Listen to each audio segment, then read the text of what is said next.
Una mejor manera de vivir con el pastor Robert Costa. La porción bíblica para hoy la encontramos en el libro de Gálatas, capítulo 4, versículos 4 y 5.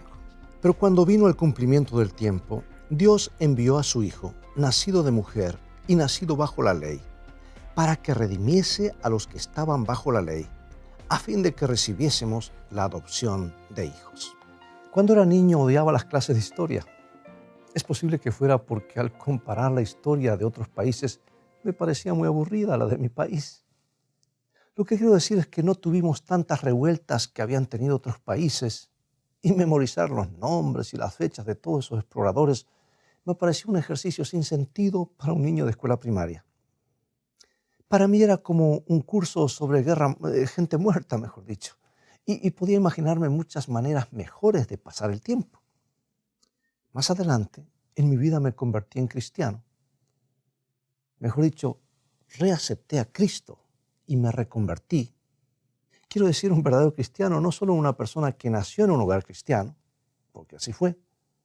Y de repente toda la historia pasó a ser uno de los temas más importantes porque comprendí que la historia revela los actos de Dios. La antigua Babilonia, Persia, Grecia, Roma, ocupaban ahora un lugar importante en la profecía bíblica. Y el antiguo Egipto era un lugar real, en el que los hijos de Dios habían estado en cautiverio por cientos de años. La historia europea era la historia de cómo el mensaje cristiano había permanecido vivo durante la Edad Media, aun cuando la historia del cristianismo organizado tenía algunos capítulos bastante vergonzosos. Y nuestro texto de hoy habla de algo que no podemos pasar por alto. Dios obra a través de la historia. Jesús no vino en un punto del tiempo elegido al azar. Fue calculado con toda precisión en la mente de Dios para la salvación de la raza humana. Jesús vino cuando las profecías lo señalaban, pero también vino en un momento ideal para la expansión del mensaje por toda la faz de la tierra. Y me gusta como Frank Roberts en su libro sobre la historia cristiana, él dice: en Cristo, la actividad de Dios en la historia, su diálogo con la humanidad, fueron como un alarido para llamar la atención humana. Dios tomó la historia tan seriamente que introdujo a su propio Hijo en ella y se puso a sí mismo a merced de la humanidad pecadora. En Cristo, Dios estaba presente en su mundo y en su historia. Creo que no es por accidente que hoy dividamos la historia en el periodo anterior a Cristo y el periodo posterior a Cristo, antes y después de Cristo.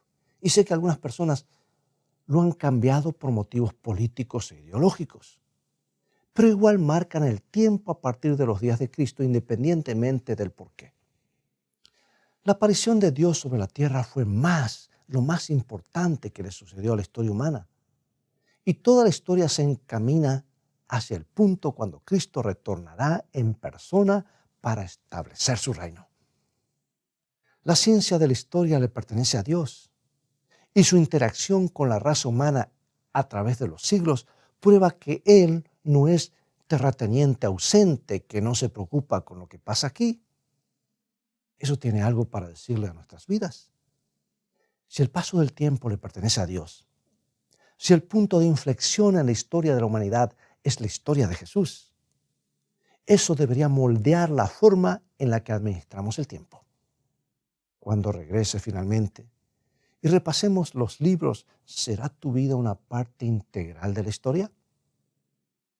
¿Están tus decisiones, tus actos en armonía con la historia que Dios quería contar por tu intermedio?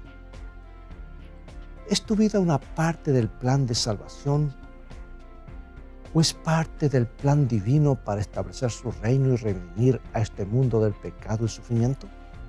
Piénsalo. Tu vida puede ser una parte de la historia como le gusta contarla a Dios. Y francamente, no puedo imaginarme una mejor manera de vivir.